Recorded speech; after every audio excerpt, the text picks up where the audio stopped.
আরে আমি তো তাকেও ছেড়ে দিয়েছি, যাকে ছাড়া থাকতে হবে ভাবলে আমার দেহ থেকে রুহুটাই বেরিয়ে আসতো। জীবনে যখন কেউ ছিল না তখন ভাবছিলাম জীবনে এমন কেউ আসুক আমার জীবনটাকে অন্যরকম সাজিয়ে দিয়ে রঙিন করে দিক।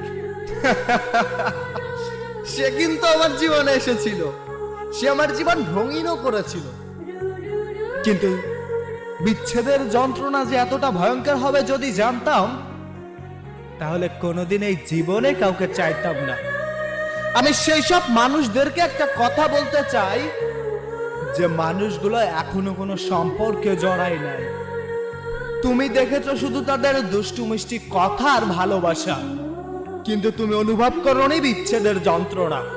বিচ্ছেদের যন্ত্রণা কেমন হয় যদি তুমি জানতে চাও, তাহলে কারো প্রতি অসীম পরিমাণে মায়ায় জড়াও।